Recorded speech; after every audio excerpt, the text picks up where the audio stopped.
Hello friends, स्वागत है आप सभी का। सीटेट 2020-21 या कह सकते हैं आप सीटेट 2021 31 जनवरी को होने वाली परीक्षा से पहले आप सभी लोगों के लिए एक रिवीजन जल्दी से यहाँ पर पूरे 150 प्रश्न हैं। एक बात का विशेष ध्यान रखना मित्रों, जो भी सीटेट की परीक्षा देने वाले हैं, सीटेट में प्रीवियस ईयर्स के पेपर आप जरूर देख करके जाना। एक बार नहीं, 2 बार 3 बार देख लेना आप। और पर्यावरण के लिए आप जितना भी कहीं से भी वीडियो आप देख डालिए, आप केवल एनसीईआरटी पूरा पढ़ लीजिए, 1 से लेकर के क्लास 8 तक की। उसके बाहर कोई प्रश्न नहीं आता है। पेडागोजी के लिए आपको समझना होता है, चीज़ें समझना होता है, तार्किक चीज़ें, सकारात्मक चीज़ें, एनसीएफ, ठीक है, बाल केंद्रित शिक्षा वगैरह जितनी भी सारी चीज़ें हैं, तो पिछले वीडियो के माध्यम से वो सारी चीज़ें आपको बताने का प्रयास किया गया था। यहाँ पर हम जल्दी से पूरे 150 प्रश्न देखेंगे। एक्सप्लेनेशन यहाँ पर नहीं, केवल आपको जल्दी जल्दी में आंसर बताऊँगा और जो भी आवश्यक उसमें चीज़ें होंगी आपको साथ साथ बता दी जाएंगी। तो वीडियो को पूरा एंड तक जरूर देख लीजिएगा, सारे क्वेश्चंस आप जरूर देख लीजिएगा। यहाँ पर इंग्लिश वाला मैंने सेक्शन सॉल्व किया है, संस्कृत का नहीं है। लैंग्वेज 1 में मैंने हिंदी सॉल्व किया है, लैंग्वेज 2 में इंग्लिश, ठीक है। और अगर जिन लोगों ने लैंग्वेज 1, देखिए उससे फ़र्क नहीं पड़ता, आप केवल एक बार पेपर पैटर्न देख लीजिए। बाकी आपने जो भी लैंग्वेज जिस तरह से सेलेक्ट किया होगा एडमिट कार्ड में आपके वो बिल्कुल स्वैप हो रहा होगा, उसी के अकॉर्डिंगली आप क्वेश्चन पेपर सॉल्व करिएगा। अगर आपने उल्टा कर दिया तो सब गड़बड़ हो जाएगा। चलिए स्टार्ट करते हैं फर्स्ट क्वेश्चन से। तो वीडियो को लाइक करके शेयर जरूर कर दीजिएगा। साथ में दोस्तों यूपी टेट, सीटेट और आने वाले नई शिक्षक भर्ती के लिए मैंने एक ग्रुप बना रखा है। फेसबुक पेज का लिंक आपको डिस्क्रिप्शन में मिल जाएगा और साथ में टेलीग्राम चैनल है, आप लोग जा करके जरूर ज्वाइन कर लीजिएगा और साथ में हमारा चैनल सब्सक्राइब करना ना भूलें। पहला क्वेश्चन है, छात्र केंद्रित शिक्षा शास्त्र की क्या विशेषता है? बाल केंद्रित, छात्र केंद्रित।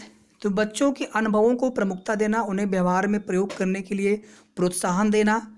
यहाँ पर D4 हो जाएगा बिल्कुल आपका राइट आंसर।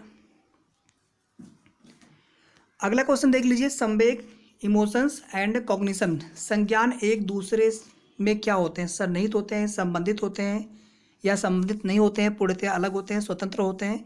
यहाँ पर राइट आंसर हमारा हो जाएगा ए, सन्निहित होते हैं। जीन पियाजे वाला जो संज्ञानात्मक सिद्धांत है, स्कीमा वगैरह, ये सब बिल्कुल आप देख लीजिएगा।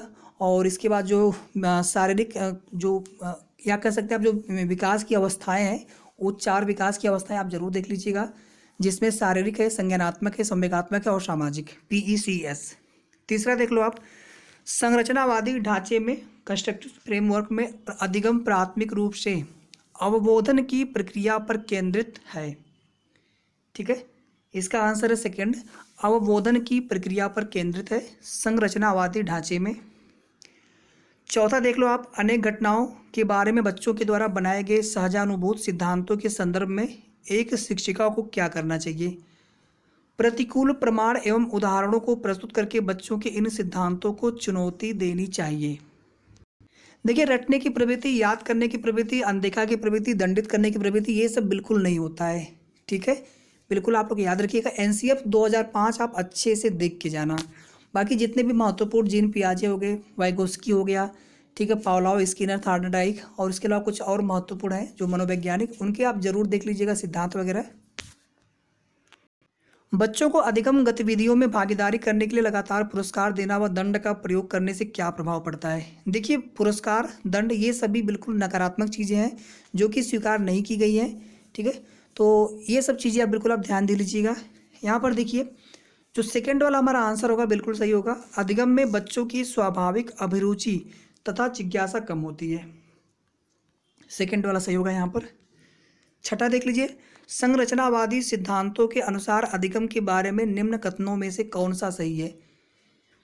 यहाँ पर हमारा राइट आंसर हो जाएगा, अधिगम सक्रिय विनियोजन के द्वारा ज्ञान की संरचना की प्रक्रिया है। विनियोजन मतलब होता है पुनः से बच्चों के द्वारा उनको संगठनात्मक रूप से व्यवहार में प्रयोग करने की कला, ठीक है। तो थोड़ा सा आप चीज़ों को ना बिल्कुल आप क्लियर समझते रहिएगा। 7वां देख लो आप, विद्यार्थियों को स्पष्ट उदाहरण एवं गैर उदाहरण देने के क्या परिणाम है?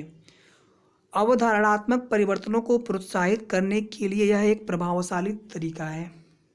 जो सीखने की जो क्षमता है, अवधारणात्मक परिवर्तनों को प्रोत्साहित करने के लिए, उत्साहित करने के लिए एक प्रभावशाली तरीका है। तीसरा यहाँ पर बिल्कुल राइट आंसर है। एक प्राथमिक विद्यालय की अध्यापिका बच्चों को एक प्रभावशाली समस्या समाधानकर्ता बनने के लिए किस प्रकार से प्रोत्साहित कर सकती है? सहज अनुभूति, ठीक है, बच्चों को सहजानुभूत अनुमान लगाने के लिए प्रोत्साहित करके तथा उसी पर आधारित विचार मंथन करके अपसारी चिंतन के द्वारा। देखिए, गलत उत्तरों को अस्वीकार करना या फिर गलतियों को बार बार बताना या फिर प्रत्येक छोटे कार्य के लिए भौतिक पुरस्कार देना, ठीक है, केवल प्रक्रियात्मक ज्ञान पर बल या महत्व देना, ये सभी बिल्कुल नकारात्मक चीज़ें, इन्हें आपको स्वीकार नहीं करना है। ठीक है, तो यहाँ पर सेकंड आपका आंसर सही है। 9वां देखो आप लोग, निम्न में से कौन सी प्रथाएं सार्थक अधिगम को बढ़ावा देती हैं? मीनिंगफुल लर्निंग, सॉरी, देखो यहाँ पे आप शारीरिक दंड ये मान्य नहीं होता है। सहयोगात्मक अधिगम पर्यावरण, शिक्षक को जो है सहयोगी की भावना से काम करना होता है। सेकंड आपका सही होगा। सतत एवं समग्र या व्यापक मूल्यांकन, ये भी सही है। निरंतर या फिर कैसा भी तुलनात्मक मूल्यांकन या तुलनात्मक अध्ययन ये स्वीकार्य नहीं होता है।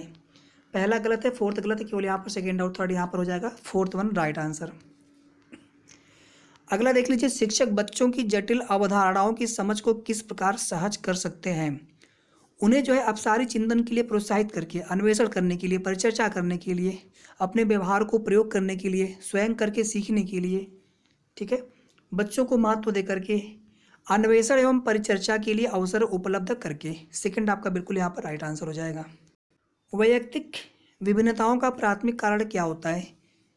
विकास की अवस्था में जो प्रभाव पड़ता है आनुवंशिकता और पर्यावरण के पारस्परिक अंतरक्रिया की प्रभाव का, और इसी तरह से वैयक्तिक विभिन्नताओं का प्राथमिक कारण क्या है? तो आनुवंशिकता एवं पर्यावरण के बीच जटिल पारस्परिक क्रिया। अगला देखो आप लोग, निम्न में से कौन सा द्वितीयक सामाजिकरण एजेंसी का उदाहरण है? द्वितीयक पूछा गया है, तो विद्यालय एवं मीडिया।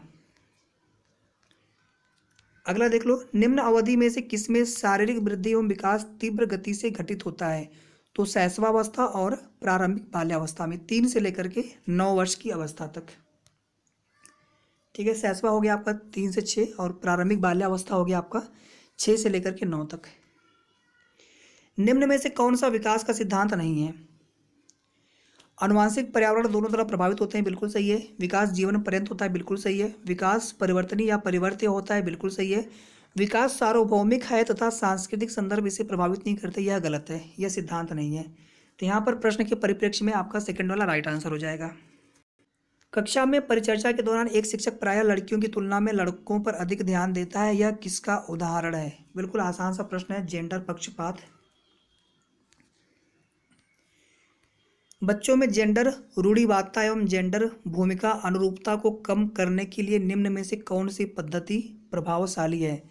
तो जेंडर पक्षपात के बारे में परिचर्चा करके। ठीक है, तीसरा वाला यहाँ पर बिल्कुल राइट आंसर है। निम्न में से किस मनोवैज्ञानिक ने बच्चों को ज्ञान के सक्रिय जिज्ञासु के रूप में देखते हुए उनके चिंतन पर सामाजिक एवं सांस्कृतिक विषय या उनके जो प्रभाव के को महत्व दिया है? तो आप सभी जानते हैं वाइगोत्स्की। ठीक है, देखिए, जो भाषा के अर्जन में अगर आपसे पूछा जाए कि जो यूनिवर्सल ग्रामर, व्याकरण या फिर जो जन्मजात क्षमता होती है, ये सभी चॉम्स्की हैं, लेकिन भाषा सीखने में सामाजिक सांस्कृतिक जो प्रभाव होता है, फिर यहाँ पर आपका आंसर हो जाएगा वाइगोत्स्की। भाषा के अर्जन एवं विकास के लिए सर्वाधिक संवेदनशील अवधि कौन सी होती है?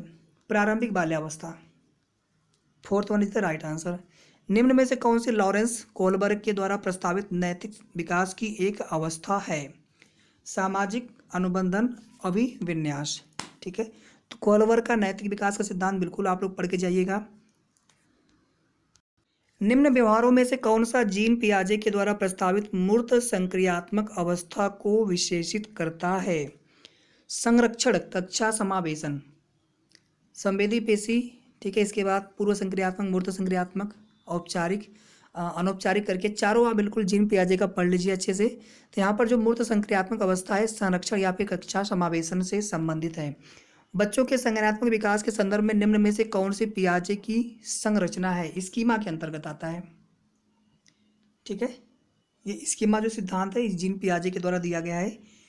जिज्ञासा पहेली को करते समय 5 वर्ष की नजमा स्वयं से कहती है कि नीला टुकड़ा कहाँ है? नहीं, यह वाला नहीं, गाढ़े रंग वाला, जिससे यह जूता पूरा बन जाएगा। इस प्रकार की वार्ता को वाइगोत्स्की किस तरह संबोधित करते हैं? व्यक्तिगत वार्ता। वहीं पर आत्म केंद्रित वार्ता को आप पियाजे के द्वारा समझ सकते हैं। व्यक्तिगत वार्ता यहाँ पर आपका राइट आंसर हो जाएगा। बच्चों को संकेत देना तथा आवश्यकता पड़ने पर सहयोग प्रदान करना निम्न में से किसका उदाहरण है? प्रबलन का। ठीक है, एस हॉल इनके द्वारा दिया गया था प्रबलन का सिद्धांत, बिल्कुल आप लोग याद रखिएगा। इसके अलावा पुनर्बलन स्किनर महोदय से संबंधित है, या फिर जो अभिप्रेरणा सिद्धांत है या अनुदेशित अभिप्रेरणा सिद्धांत है, या फिर क्रिया प्रसूत अनुबंधन नैमित्तिक यांत्रिक, ये सभी स्किनर महोदय से। आरएस थियरी हो गया। एसआर थियरी जो है थार्नडाइक से संबंधित है। एसओआर थियरी जो है वुडवर्थ से संबंधित है।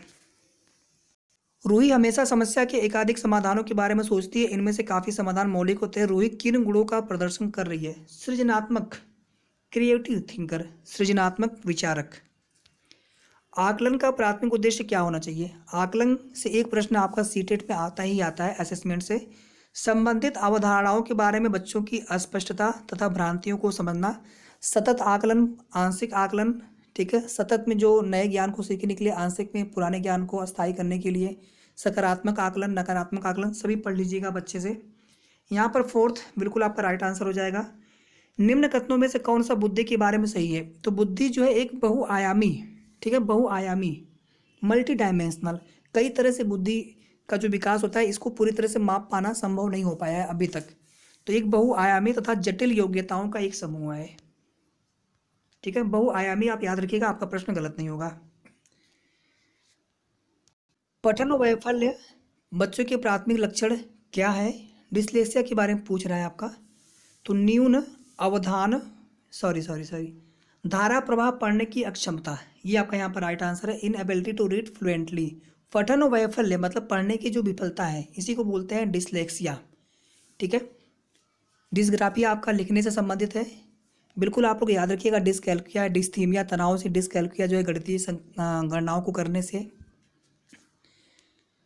अगला देखिए, शिक्षा का अधिकार अधिनियम आरटीई 2009 में, जिसको 2010 में पारित किया गया था, समावेशी शिक्षा, इंक्लूसिव एजुकेशन की अवधारणा निम्न में से किस पर आधारित है? सबका साथ सबका विकास, अधिकार आधारित मानवतावादी परिप्रेक्ष्य, राइट बेस्ड ह्यूमनिस्टिक पर्सपेक्टिव, यानी सभी के लिए शिक्षा का अधिकार और एक साथ शिक्षा उनको दी जाए, एक साथ। ऐसा नहीं कि जो बच्चा विकलांग हो, दिव्यांग हो, उसे आप क्लास में बिठा दीजिए, शेष को आप अलग पढ़ाइए, ऐसा कुछ नहीं। सबको एक साथ शिक्षा, सबको एक साथ जो भी गतिविधि क्रियाकलाप एक साथ। शिक्षण अधिगम प्रक्रिया में वंचित समूह से संबंधित विद्यार्थियों के द्वारा सहभागिता कम होने की स्थिति में एक शिक्षक को क्या करना चाहिए? अपनी शिक्षण पद्धति पर विचार करना चाहिए तथा बच्चों की सहभागिता में सुधार करने के लिए नए तरीके ढूंढने चाहिए। सेकंड आपका बिल्कुल यहाँ पर राइट आंसर हो जाएगा। लास्ट क्वेश्चन आपका है, एक समावेशी कक्षा में एक शिक्षक को विशिष्ट शैक्षिक योजनाओं को सक्रिय रूप से तैयार करना चाहिए। ठीक है, सक्रिय रूप से तैयार करना चाहिए यहाँ पर। फिर देखो आपका मैथमेटिक्स पार्ट शुरू हो गया। निम्न में से किसे संरचनात्मक रचनावादी गणितीय कक्ष का लक्षण नहीं माना जा सकता? यानी 3 है लक्षण, एक को नहीं माना जा सकता है। गणित और दूसरे पाठ्येतर क्षेत्रों के बीच के संबंधों को उजागर किया जाता है, ये है लक्षण। गणित के अधिगम में भाषा और संवादों की भूमिका पर उचित ध्यान दिया जाता है, ये भी आपका है। अध्यापक स्वीकार करता है कि दी गई अन्योन्य क्रिया को विभिन्न विद्यार्थी अलग अलग प्रकार से समझ सकते हैं। ठीक है, प्राथमिक स्तर पर आकलन के लिए विषय परक प्रकार की परीक्षा का उपयोग किया जाता है, ये लक्षण नहीं है, इसको लक्षण नहीं माना जा सकता है। पहला वाला जो फर्स्ट वाला है, यहाँ पर आपका बिल्कुल फर्स्ट हो जाएगा राइट आंसर। शेष तीनों आपके हैं लक्षण। निम्न में से कौन से कथन की सहमति गणित के संरचनात्मक रचनावादी दृष्टिकोण से की जा सकती है? मानस दर्शन, मानस दर्शन का मतलब हो गया विजुअलाइजेशन। मन में आप किसी चीज़ को विजुअलाइज करिए, उसको दर्शन करिए, उसको देखिए आप। तो मानस दर्शन गणित का एक महत्वपूर्ण पहलू है। ठीक है, ये आपका हो गया रचनावादी दृष्टिकोण से संबंधित। सेकंड वाला बिल्कुल राइट आंसर हो जाएगा। निम्न में से कौन सा क्रियाकलाप बच्चों में त्रिविम समझ को, मतलब त्रिविम मतलब हो गया 3 डायमेंशनल, को विकसित करने के लिए अधिक उपयुक्त है? स्पेशियल अंडरस्टैंडिंग, बोतल के ऊपरी दृश्य को चित्रित करना। ठीक है, यहाँ पर ये आपका तीसरा वाला आपका बिल्कुल राइट आंसर हो जाएगा। गणित के अधिगम के संबंध में निम्न में से क्या सही नहीं है? गणित के अधिगम के संबंध में देखिए, पहला वाला विद्यार्थियों की सामाजिक आर्थिक पृष्ठभूमि का गणित के निष्पादन पर असर होता है, ये सही है आपका।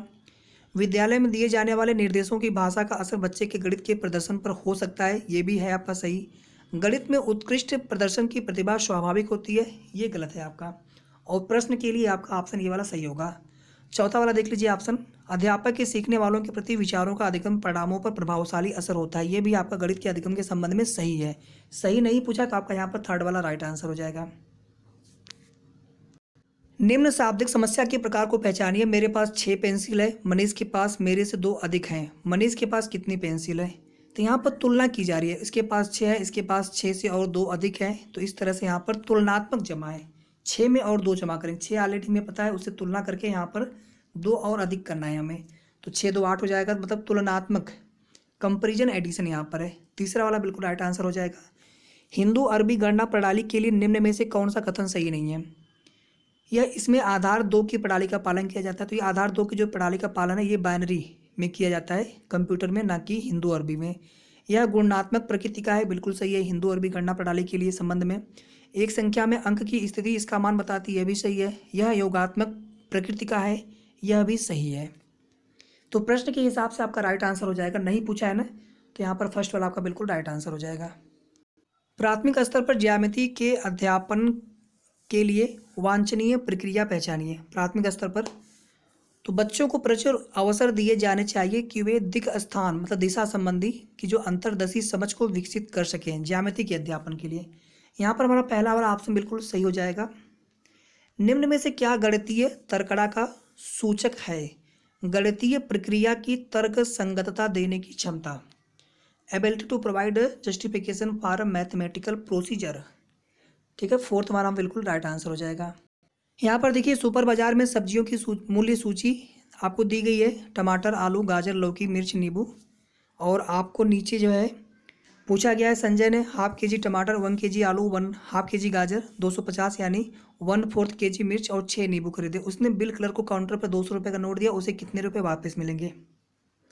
चलिए फटाफट कर लेते हैं। टमाटर कितना है? हाफ के जी, और यहाँ पर 1 kg की प्राइस कितनी है? 40, तो यहाँ पर 20 हो गया टमाटर के लिए। 1 kg आलू, तो यहाँ पर 2 kg की जो कीमत 25 रुपये है, तो 1 kg के लिए कितना हो जाएगा? 12.5 रुपये हो जाएगा, 12.5। हाफ के जी गाजर खरीदा है उसने, तो यहाँ पर देखिए 250 ग्राम का 20 रुपये है। हाफ के जी का मतलब हो गया 500 ग्राम, तो 500 ग्राम के लिए हो जाएगा 40 रुपये। आगे देखिए 250 ग्राम मिर्च, तो यहाँ पर देखिए 100 ग्राम मिर्च की कीमत जो है 10 रुपये है, तो 250 ग्राम की कितनी कीमत हो जाएगी? 25 रुपये। आई होप ये सभी आप बिल्कुल फाइंड आउट कर सकते हैं, कोई दिक्कत आपको नहीं होना चाहिए। यहाँ पर देखिए 4 नींबू की कीमत जो है 10 रुपये है, तो 6 नींबू की कीमत कितनी हो जाएगी? 4 की 10 है, तो 1 की हो जाएगी 2.5 रुपये, 6 की हो जाएगी 25 छक्का 150, मतलब 15 रुपये। ठीक है, अब आइए सबको ऐड कर लेते हैं। यहाँ पर 0.5 हो गया, ये ऐड करेंगे तो हो जाएगा 5 5 10, 2 12 हो जाएगा, और ये हो जाएगा 2 1 3, 4 3 7, 2 9 1 10, 1 11, मतलब 112.5 रुपये टोटल जो है उसने ख़रीदारी करी है। चलो उसे कितने रुपए वापस मिलेंगे? तो 200 का नोट दिया है उसने, 112.50 इतने रुपए की उसने ख़रीदारी कर ली है, तो कितने रुपए बचेंगे? माइनस कर लीजिए। यहाँ पर 9 बचा, 9 में से 2 गया 7, यहाँ पर 9 में से 1 गया 8। ठीक है, 87.50। यहाँ पर चौथा वाला बिल्कुल आपका राइट आंसर हो जाएगा। चलिए करते हैं अगला प्रश्न। मैं एक 2 अंकों की संख्या हूँ, दहाई के स्थान पर अंक और इकाई के स्थान पर अंक क्रमिक अभाज्य संख्याएं हैं। क्रमिक अभाज्य का मतलब हो गया जैसे 3 अभाज्य संख्या है, 3 के बाद कौन सी अभाज्य संख्या आती है? 4 है नहीं, 5 आएगी, तो 3 और 5 होगा, या फिर 5 और 7 होगा, 7 और 11 होगा। 9 देखिए नहीं है। अभाज्य संख्याएं जो किसी से नहीं कटती हैं, केवल स्वयं से कट सकती हैं या फिर 1 से कटती हैं। और याद रखिएगा, एक न तो भाज्य संख्या है ना ही अभाज्य संख्या है। कभी भी आप एक को भाज्य अभाज्य मत बोल दीजिएगा, भाज्य भी नहीं है अभाज्य भी नहीं है। सबसे छोटी जो भाज्य संख्या है 2 से स्टार्ट होती है, और अभाज्य संख्या 3 से स्टार्ट होती है। यहाँ पर देखिए एक चीज़ और, अंकों का जो योग है 3 और 4 का गुणज है। चलिए यहाँ पर ऑप्शन चेक कर लेते हैं। 3 5 ये दोनों क्रमिक अभाज्य संख्याएं हैं। 1 3 भी, 1 3 नहीं है, 1 आपका अभाज्य न तो भाज्य संख्या कुछ भी नहीं होता है।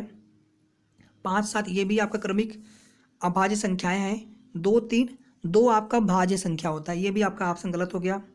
बच्चा आपका पहला और तीसरा। अंकों का योग 3 और 4 का गुणज है, 5 3 8 कर दीजिए।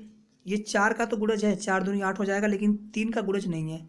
जबकि आप 57 को करेंगे 7 5 12, अंकों को जोड़ लीजिए आप, 3 चौके 12 और 4 तियाँ 12, तो 3 और 4 दोनों का गुणज है, दोनों को गुणा करने से ये आपका 12 प्राप्त हो जाएगा। तो इस तरह से आप ये क्वेश्चन कर सकते हैं।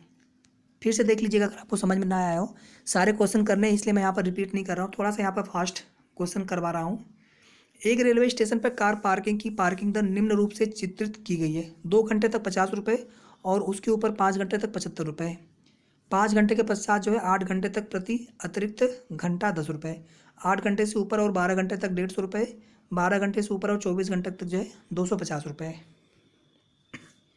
यहाँ पर देखिए राजीव ने अपनी कार जो है 7 AM पर पार्क की और उसी दिन ही लेने वह 4:30 PM पर आया। उसे कितने रुपए का भुगतान करना पड़ेगा?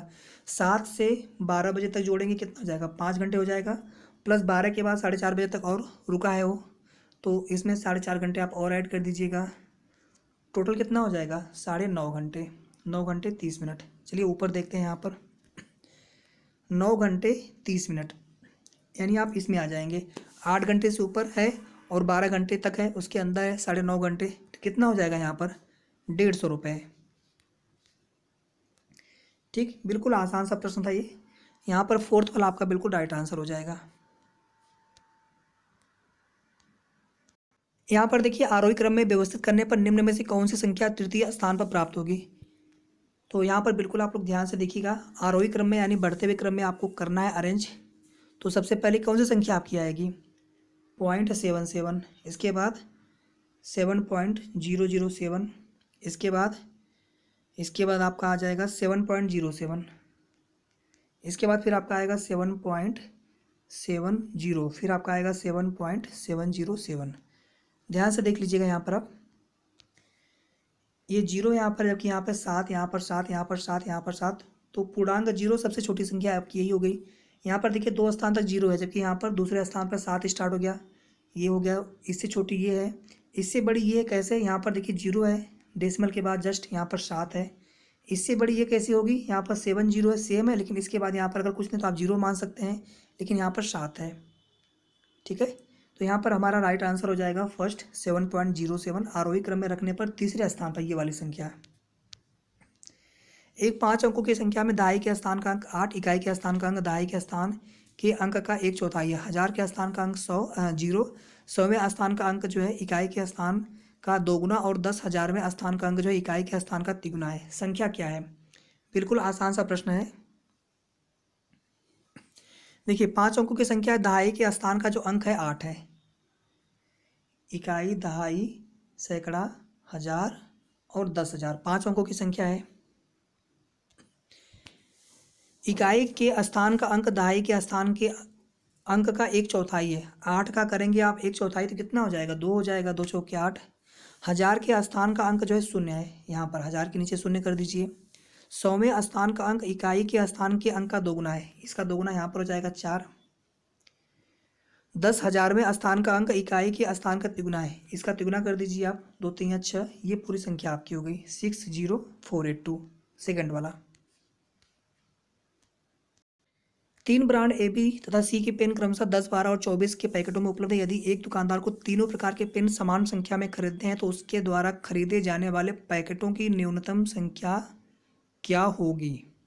10, 12 और 24। ध्यान से देखिएगा, इसको आप ऑप्शन से जाइएगा, ऑप्शन से चेक करिएगा। मैं डायरेक्ट यहाँ पर सेकंड वाला चेक कर रहा हूँ। ए 12 है ना, और एक पैकेट में कितने 10 के पेन का एक पैकेट है, जबकि बी वाला जो है 12 और सी वाला जो है 24 के पैकेट में उपलब्ध है। तो ए 12 अगर आप ले लेते हैं यहाँ पर पैकेटों की संख्या, तो 12 में 10 से मल्टीप्लाई कर देंगे यहाँ पर, तो ये हो जाएगा 120। क्योंकि इसको जो है समान खरीदना है, जो संख्या है सभी पेनों की समान संख्या में खरीदना है। बी देखिए यहाँ पर 10 है, यहाँ पर एक पैकेट में 12 है, तो टोटल कितना हो जाएगा? 10 पैकेट और पर पैकेट 12 पेन, तो ये भी 120 हो गया। सी देखिए एक पैकेट में 24 पेन है, और यहाँ पर अगर आप 5 पैकेट खरीद लेते तो आपको कितना मिल जाएगा? 120 हो जाएगा, मल्टीप्लाई कर लेंगे 24 में 5 से। तो इस तरह से जो ये वाला कम्बिनेशन आपका है, ए 12 पैकेट, बी 10 पैकेट और सी 5 पैकेट, इस प्रकार से खरीदने पर तीनों जो प्रकार के पेन है ए, बी, सी समान संख्या में आपको प्राप्त हो जाएंगे। यहाँ पर देखिए एक वर्ग की जो भुजा है 4 सेंटीमीटर है, इसे काट करके 4 बराबर वर्गों में विभाजित किया गया है। इस तरह से प्रत्येक छोटे वर्ग का क्षेत्रफल क्या होगा? तो वर्ग की भुजा 4 सेंटीमीटर है, ये वर्ग है, इसकी जो भुजा है 4 सेंटीमीटर है ये पूरी, तो ये कितना हो जाएगा 2 हो जाएगा, ये भी 2, ये भी 2, ये भी 2 हो जाएगा। तो यहाँ पर पूछा है आपसे प्रत्येक छोटे वर्ग का क्षेत्रफल, छोटा वर्ग मतलब ये वाला हो गया, ये वाला, इसकी भुजा कितनी है 2, 2, 2, 2। तो वर्ग के लिए क्या होता है क्षेत्रफल का फार्मूला, भुजा गुणे भुजा, 2 गुणे 2 करेंगे आपका 4 आ जाएगा, 4 वर्ग सेंटीमीटर। आयत अगर होता है तो आयत में क्या करते हैं क्षेत्रफल के लिए, लंबाई गुणे चौड़ाई कर लेते हैं, परिमाप में चारों जोड़ लेते हैं, 2LB धन 2B। स्क्वायर में अगर निकालना होगा परिमाप तो चारों भुजाओं को जोड़ लेंगे या भुजा का 4 गुना कर देंगे। ठीक है, तो ये सब चीज़ें आप बिल्कुल याद रखिएगा, ऐसे प्रश्न आपके पूछे ही जाते हैं। आयशा के पास केवल ₹5 और ₹10 के सिक्के हैं। यदि उसके पास सिक्कों की कुल संख्या 25 और ₹160 का धन है तो उसके पास ₹5 और ₹10 के सिक्कों की संख्या बताइए। यहाँ पर भी आप ना ऑप्शन से देख लीजिएगा, जैसे मैं यहाँ पर देखिए कर रहा हूँ। 5 रुपये के सिक्के 18, 18 5 कितना हो जाएगा, 18 पचे 90 रुपये हो गया।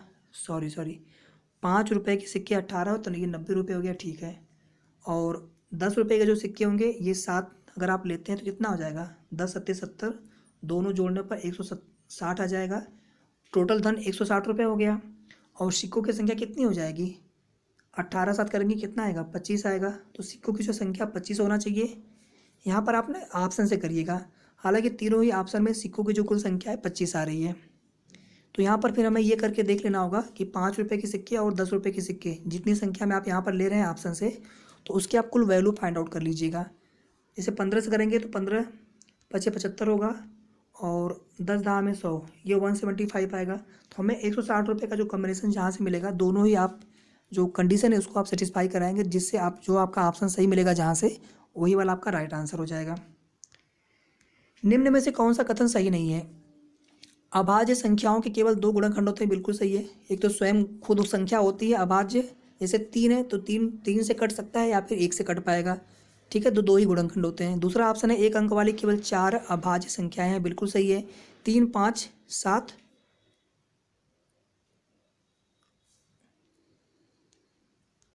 और 7 में आपका 2। सभी अभाज्य संख्याएं विषम संख्याएं होती हैं, गलत है। 2 एक ऐसी अभाज्य संख्या है जो कि सम है। 2 देखिए अभाज्य संख्या है और सम संख्या है, तो याद रखिएगा सभी अभाज्य संख्याएं विषम नहीं होती हैं, 2 को छोड़ करके। 2 एक आपका सम अभाज्य संख्या है, तो ये वाला गलत है, यानी ये वाला ऑप्शन हमारा सही हो जाएगा प्रश्न के परिप्रेक्ष्य में। चौथा वाला भी सही है, अभाज्य संख्याएं अपरिमित रूप से अनेक हैं, ठीक है। 48 देखिए यहाँ पर वह संख्या जो 1 से 10 दोनों सम्मिलित करने हैं आपको तक सभी संख्याओं से विभाज्य होगी। आप यहाँ पर ना भाग करके देख लीजिएगा, तो यहाँ पर आपको सेकंड वाला आंसर बिल्कुल सही मिल जाएगा। मान ज्ञात कीजिए 17.5 गुणे 3 माइनस 21 भागे 7, ये डिवाइड का साइन है नहीं प्लस का साइन है, ठीक है। तो आपको बदमाश वाला रूल फॉलो करना है।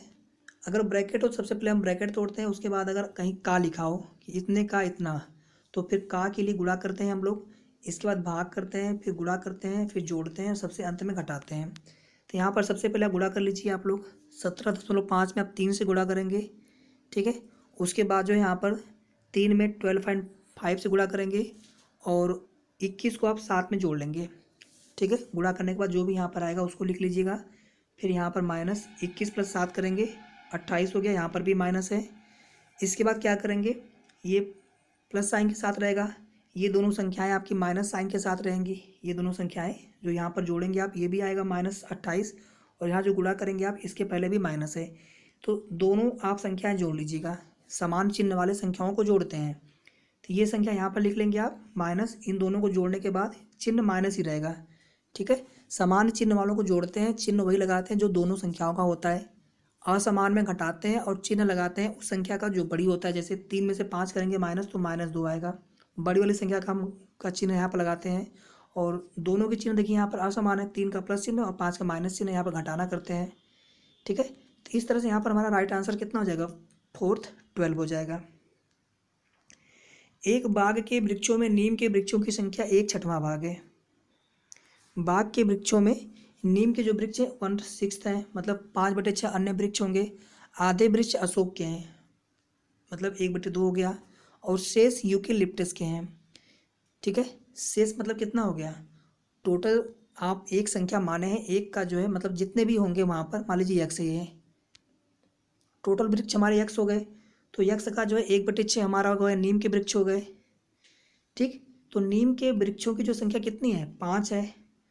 तो यहाँ पर आप बराबर कर लीजिए इसको, 1/6 बराबर 5, तिरे गुणा कर लेंगे, इसके बटे आप 1 मान लीजिए, 6×5 30, और यक्स गुणे 1 करेंगे तो यक्स हो जाएगा 6×5 30। मतलब कुल वृक्षों की संख्या कितनी हो गई, 30 हो गई। कुल वृक्षों की संख्या कितनी हो गई, 30 हो गई। आपसे पूछा है बाग में यूकेलिप्टस के कितने वृक्ष हैं। आधे वृक्ष आपके हो गए अशोक के, 15 माइनस कर दीजिए, यहाँ पे बचे 15, और उस 15 में से भी 5 जो वृक्ष हैं आपके नीम के हैं, तो टोटल कितनी संख्या आ गई, 10।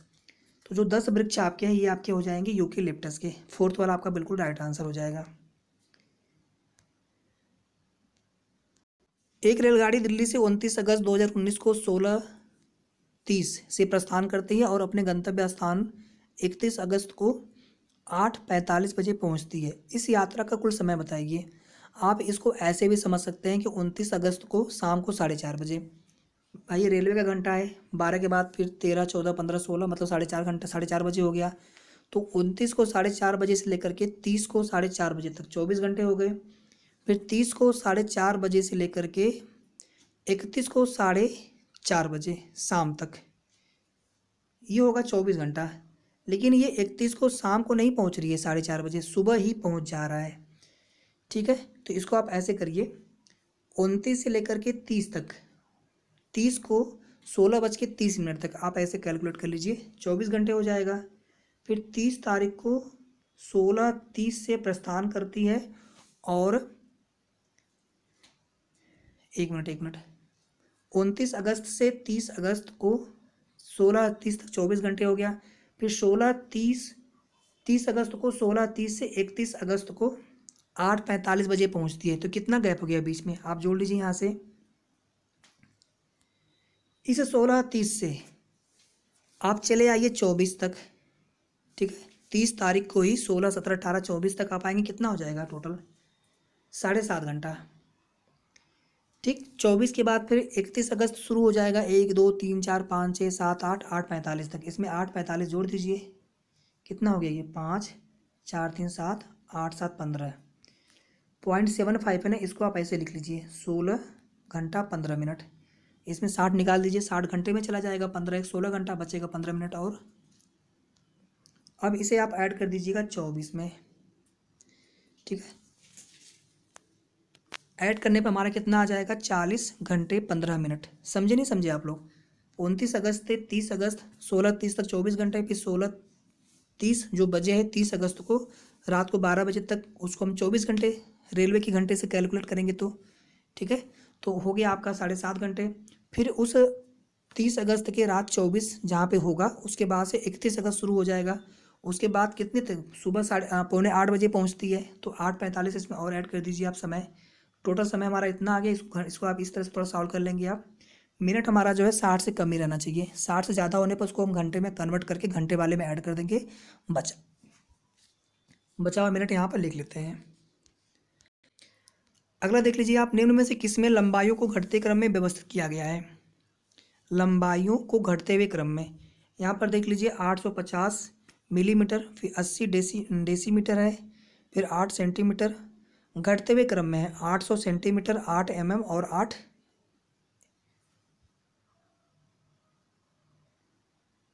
यहाँ पर ऑप्शन आपका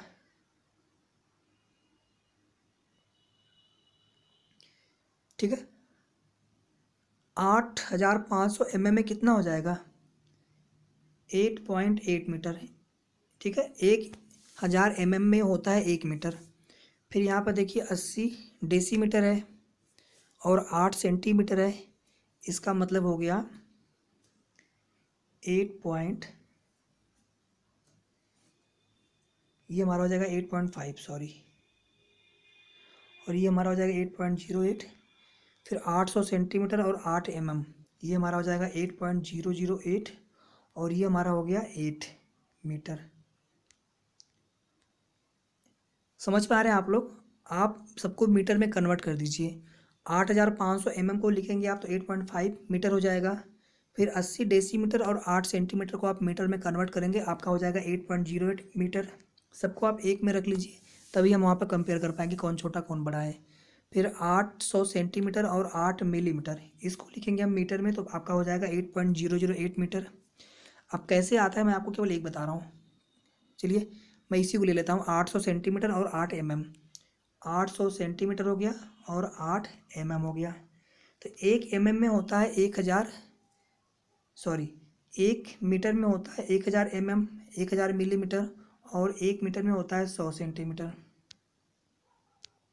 जल्दी से देख लीजिए इसको। तो 800 सेंटीमीटर में कितना हो जाएगा मीटर? 8 मीटर हो जाएगा। फिर देखो आगे, 1 मीटर में होता है 1000 mm।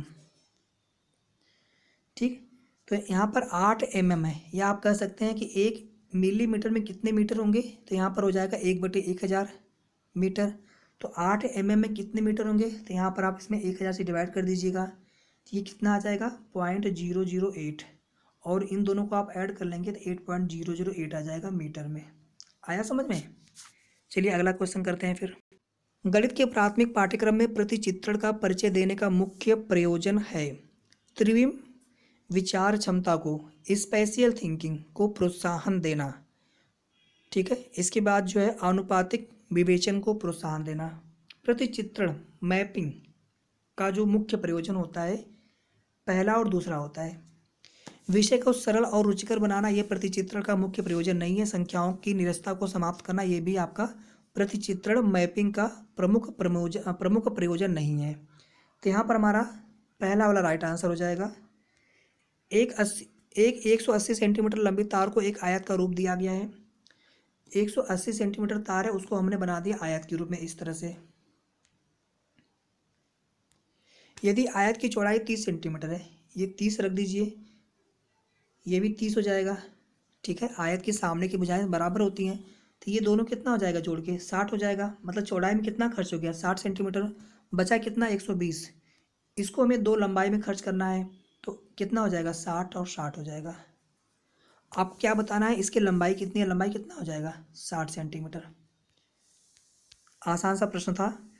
कक्षा 2 की छात्रों को 44 लिखने के लिए कहा गया, तो कुछ ने 404 लिखा। अध्यापक के रूप में आप इसको कैसे संबोधित करेंगे? उन्हें मूर्त पदार्थ से विनिमय नियम समझाएंगे। मूर्त मतलब जो सामने है उपस्थित पदार्थ, उससे जो है संख्याओं को गिनना सिखाएंगे, और किस प्रकार से संख्याओं को हम जोड़ करके किस प्रकार से लिख सकते हैं।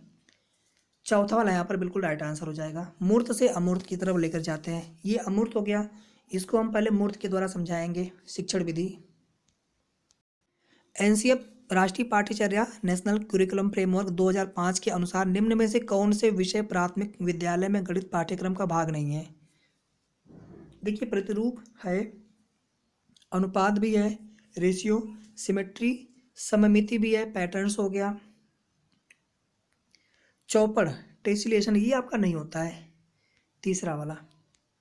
इसके अलावा मैपिंग है, ज्यामिति है।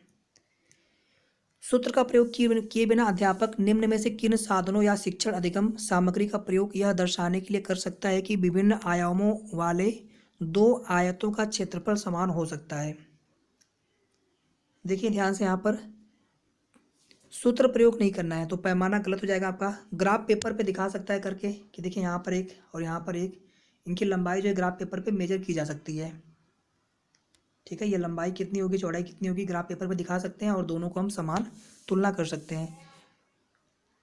धागा से आप कैसे बनाएंगे? कैसे मालूम पड़ेगा कितनी लंबाई इसकी है? मान लीजिए धागा आपने यहाँ पर ऐसे घुमा लिया, कितनी लंबाई कितनी चौड़ाई कैसे आप जान पाएंगे? नहीं बता सकते आप। टाइल से आप लोग बता सकते हैं, क्योंकि टाइल की जो होती है ना, लंबाई चौड़ाई फिक्स होती है। जितने टाइल का प्रयोग आप पहला आयत बनाने में करेंगे, उतने ही टाइल का और उसी साइज का प्रयोग आप दूसरे वाले आयत को बनाने में कर दीजिएगा।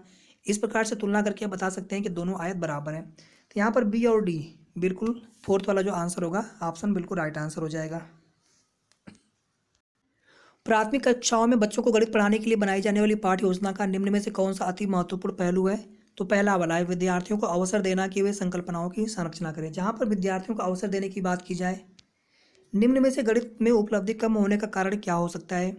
सामाजिक सांस्कृतिक पृष्ठभूमि, बाकी ये तीनों नहीं हो सकते। यह समझाने के लिए कि 1/4 1/3 से छोटा है, निम्न में से कौन सी योजना सबसे अधिक उपयुक्त होगी? कागज की पट्टियों का प्रयोग करके, जैसे ये मैंने बनाया इसके 4 भाग, ठीक। और यहाँ पर मैंने बनाया 3 भाग इस तरह से। तो ये एक भाग होगा 1/4 के बराबर, भाई पूरा 1 हो गया, इसमें 4 पार्ट किया हमने, तो एक भाग 1 का चौथाई हो गया ना 1/4। और यहाँ पर जो है पूरे का हमने 1/3 मतलब 3 भाग में डिवाइड कर दिया, तो एक पार्ट कितना हो जाएगा आपका 1/3। तो यहाँ पर कागज़ की पट्टियों का प्रयोग करके हम सबसे अधिक उपयुक्त तरीके से बता सकते हैं कि यहाँ पर 1/4 जो है 1/3 से छोटा होगा, ठीक है।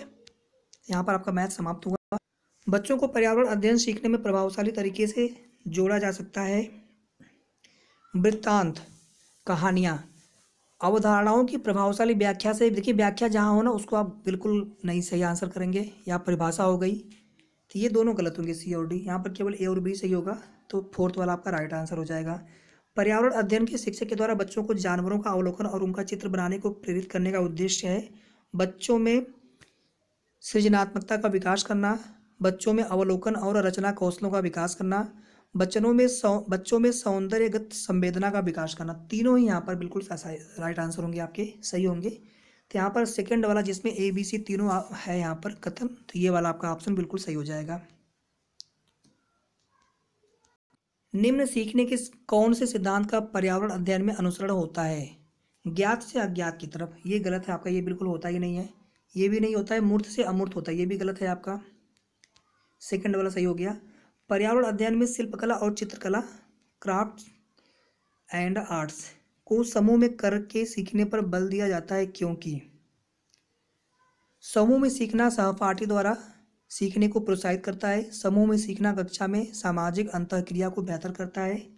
पहला वाला गलत होगा, जो अनुशासनहीनता रोकने के लिए कहा गया है। चौथा वाला भी आपका गलत होगा, केवल पाठ्यक्रम को समय पर पूरा करने में सहायता करता है। तो यहाँ पर पहला वाला ऑप्शन आपका बिल्कुल सही हो जाएगा। निम्न में से क्या पर्यावरण अध्ययन को सीखने का सबसे प्रभावशाली संसाधन है? कक्षा और इसके अलावा समुदाय के सदस्य और परिवार के सदस्य। समाचार पत्र यहाँ पर नहीं होगा प्रभावशाली साधन में, तो पहला वाला ऑप्शन हमारा बिल्कुल यहाँ पर राइट हो जाएगा, ए बी सी। एक कक्षा 5 की शिक्षक एक क्रियाकलाप का संचालन करती है जिसमें वह कक्षा के बच्चों से फर्श पर चीनी के कुछ दाने डालने को कहती है और उनको चींटियों के आने का इंतजार करने को कहती है। बच्चों को इस क्रियाकलाप से अर्थपूर्ण सीखने को मिल सकता है यदि शिक्षक बच्चों को क्रियाकलाप का अवलोकन, अनुभव साझा और उस पर चर्चा करने को प्रेरित करती है। पहला वाला बिल्कुल आपका राइट आंसर हो जाएगा। निम्न में से कौन सा पर्यावरण अध्ययन में सीखने का रचनात्मक आकलन का साधन नहीं है? पोर्टफोलियो नहीं है, बाकी ये तीनों है। पोर्टफोलियो आप सभी जानते हैं बच्चों की जो शैक्षिक गतिविधि का आकलन करना होता है, तो यहाँ पर थर्ड वाला बिल्कुल आपका राइट आंसर हो जाएगा प्रश्न के परिप्रेक्ष्य में। निम्न में से किसको पर्यावरण अध्ययन में बच्चों के आकलन में दूर करना चाहिए? बच्चों के उत्तरों को सही या गलत में आंकना, इसको दूर करना चाहिए, ठीक है। बाकी ये सभी होना चाहिए। नीचे दिए गए पक्षियों की कौन सी प्रजाति झटके से अपनी गर्दन आगे पीछे करती है? तो यहाँ पर मैना बिल्कुल आपका राइट आंसर हो जाएगा। मैना हो गया, फाख्ता, बसंतगोरी, ये सभी आप पढ़ लीजिएगा, सबके बारे में जो विशेषता है। सबसे ऊपर घोंसला कौन बनाता है? बिल्कुल सुनसान जगह पे।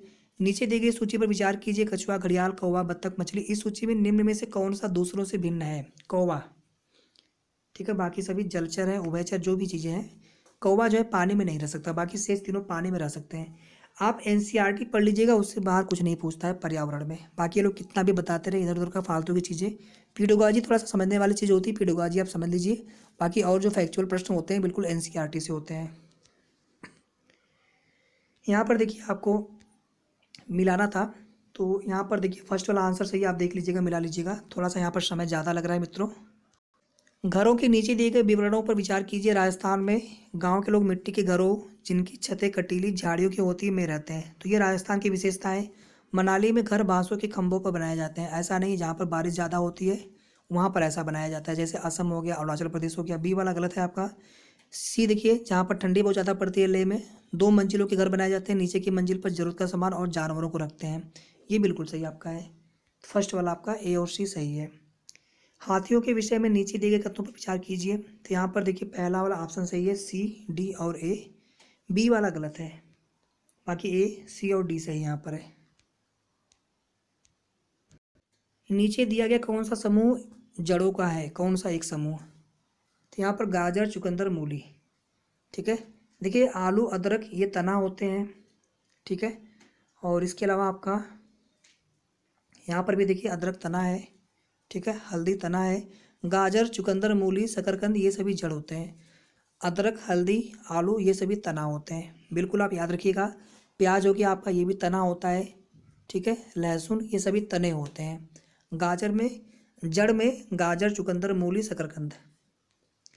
रेगिस्तानी ओक के नाम का एक पेड़ जो पाया जाता है ऑस्ट्रेलिया में, इसमें बीच में पानी भरे होते हैं, लोग उसका पीने के लिए प्रयोग करते हैं। फोर्थ वाला राइट आंसर है। कोई व्यक्ति 29 नवंबर 2019 को एक एक्सप्रेस ट्रेन में सूरत गुजरात से नागरकोइल केरल जाने के लिए बैठा। यह ट्रेन सूरत से 19:45 को चली, मतलब शाम के 7:45 पर। रेलवे वाला घंटा है 24 घंटे वाला, आप कैलकुलेट करिएगा। और 1 दिसंबर 2019 को पहुंचती है 11:45। तो नवंबर आपका 30 का महीना होता है। यदि सूरत से नागरकोइल के बीच ट्रेन मार्ग की दूरी 2120 किलोमीटर है तो इस यात्रा में ट्रेन की औसत चाल थी। यहाँ पर देखिए चाल बराबर होता है दूरी बटे समय, दूरी बटे समय होता है। तो यहाँ पर दूरी आपको दिया गया है 2120 किलोमीटर। आपको समय नहीं पता है, समय निकाल लीजिए, यहाँ से आपको चाल निकल आएगा। देखिए 29 नवंबर को शाम को 19:45 से 30 नवंबर को शाम को 19:45 तक हो गया आपका 24 घंटा।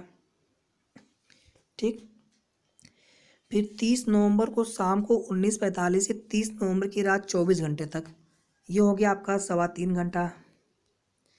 फिर 30 नवंबर की रात 12 बजे से फिर आपका 1 दिसंबर शुरू हो जाएगा और आपको जाना है सुबह 11:45 तक या फिर पूर्वाह्न 11:45 तक। तो इसमें 11:45 और जोड़ दीजिए, ये हो जाएगा आपका 60।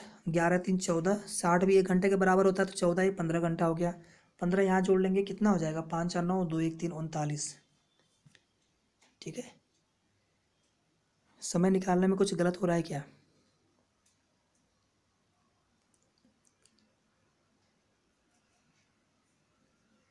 उन्नीस 45 से चला यहाँ पर,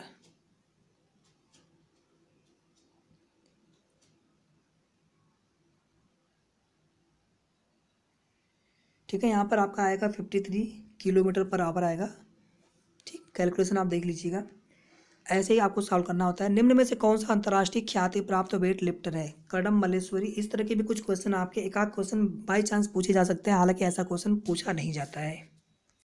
ज्वर, तेज बुखार के साथ कपकपी, जिसका उपचार सिंकोना पेड़ की छाल से किया जा सकता है मलेरिया के लिए, जिससे जो है क्यूनोन या कुनैन ये दवा तैयार की जाती है। अगला देख लीजिए, नेपेंथिस एक पौधा होता है।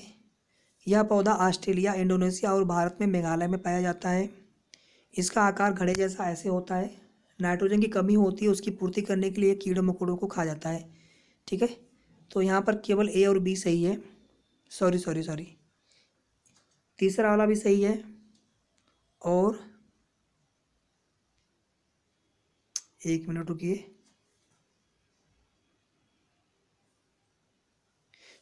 केवल लिखा है ना, केवल यहाँ पर ये गलत आपका है, केवल नहीं होना चाहिए था। मोहक आवाज़ नहीं निकलता है, बल्कि एक मोहक तरल पदार्थ होता है, उस पर लोग आके बैठ जाते हैं। जो कीड़े मकोड़े होते हैं, थोड़े बड़े भी होते हैं, उनको भी खा लेता है। तो इस प्रकार से आपका सी और डी वाला गलत हो रहा था, केवल ए और बी सही यहाँ पर है। अगला देखिए, भारत की आज़ादी से पहले महात्मा गांधी ने जिस दांडी के समुद्र तट तक अपनी प्रसिद्ध यात्रा की थी, वह भारत के किस राज्य में स्थित है? गुजरात राज्य में स्थित है, सभी जानते हैं। थोड़ा सा आप लोग मैप जरूर देख लीजिएगा। तमिलनाडु के निकटवर्ती राज्य हैं, ये तमिलनाडु हमारा है, यहाँ पर ये केरला हो गया। ठीक है, इसके बाद यहाँ पर देखिए ऐसे ये कर्नाटक ऐसे होता है, यहाँ पर गोवा है, यहाँ महाराष्ट्र ऐसे हो गया। फिर यहाँ पर आपका आंध्र प्रदेश, यहाँ तेलंगाना। ठीक है, फिर यहाँ पर देखिए छत्तीसगढ़ आपका ऐसे है, यहाँ बीच में मध्य प्रदेश, यहाँ पर आपका उड़ीसा ऐसे, फिर आपका पश्चिम बंगाल यहाँ पर है, ये तमिलनाडु है। तो तमिलनाडु के निकटवर्ती राज्य कौन से हो गए? यहाँ पर देखिए पांडिचेरी भी है। तो तमिलनाडु के निकटवर्ती राज्य कौन से हो गए? केरला हो गया, कर्नाटक हो गया और आंध्र प्रदेश हो गया। तीनों ही राज्य की जो सीमाएं होती हैं इससे मिलती हैं, आंध्र प्रदेश, केरला, कर्नाटक। सेकंड वाला पांडिचेरी भी है, अगर इसमें ऑप्शन होता पांडिचेरी तो आपका वो भी सही होता। एनसीएफ 2005 के अनुसार निम्न में से क्या प्राथमिक स्तर पर पर्यावरण अध्ययन शिक्षण का उद्देश्य नहीं होना चाहिए? यानी 3 है उद्देश्य यहाँ पर, लेकिन ये वाला नहीं होना चाहिए। तो क्वेश्चन के हिसाब से आपका ये वाला राइट आंसर हो जाएगा। पर्यावरणीय समझ के द्वारा बच्चों में सटीक संख्यात्मक कौशलों का विकास करना ये नहीं है।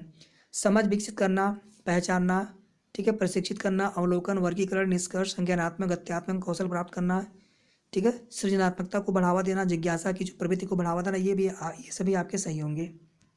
तो नहीं पूछा है तो आपका आंसर हो जाएगा सेकंड वाला। किसी डॉक्टर का जो घर है एक्स पर स्थित है, यहाँ पर आप लोग डायरेक्शन सबसे पहले बना लीजिएगा। नॉर्थ हो गया ऊपर, यहाँ साउथ, ईस्ट और वेस्ट। तो डॉक्टर का जो घर है एक्स पर स्थित है, उसका अस्पताल वाई पर स्थित है। डॉक्टर के घर से अस्पताल जाने के लिए कोई सीधी सड़क नहीं है। डॉक्टर पहले ए पर जाते हैं जो एक्स के ठीक पूर्व में, यहाँ से आप चाहिए पूर्व में, ए पर आ गए आप लोग,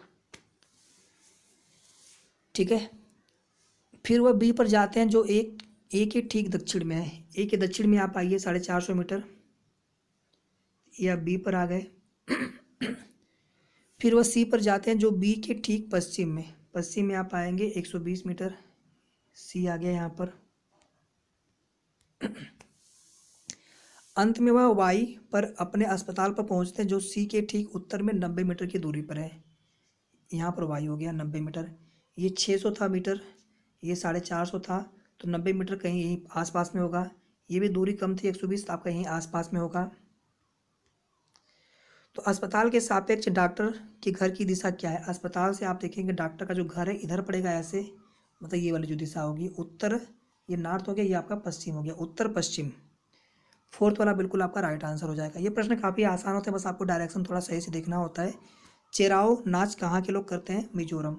कुछ हैं जो एनसीईआरटी वाले नृत्य आप लोगों को पढ़ लीजिएगा, ज़्यादा कुछ पढ़ना इसमें होता नहीं है। बच्चों को पर्यावरण अध्ययन को सीखने के लिए खोजने के द्वारा पर्याप्त समय दिया जाता है, यह इंगित करता है पर्यावरण अध्ययन बाल केंद्रित है। ठीक है, पहला वाला सही है। पर्यावरण अध्ययन में कक्षाओं 3 से 5 के लिए एक विषय क्षेत्र जो संकलित करता है पर्यावरण शिक्षा, सामाजिक अध्ययन और विज्ञान की अवधारणाओं और मुद्दों को। थोड़ा सा आप लोग एनसीईआरटी बुक जरूर देख लीजिएगा, 1 से 5 और 6 से 8 वाली। निम्न में से क्या पर्यावरण अध्ययन के संदर्भ में सही है?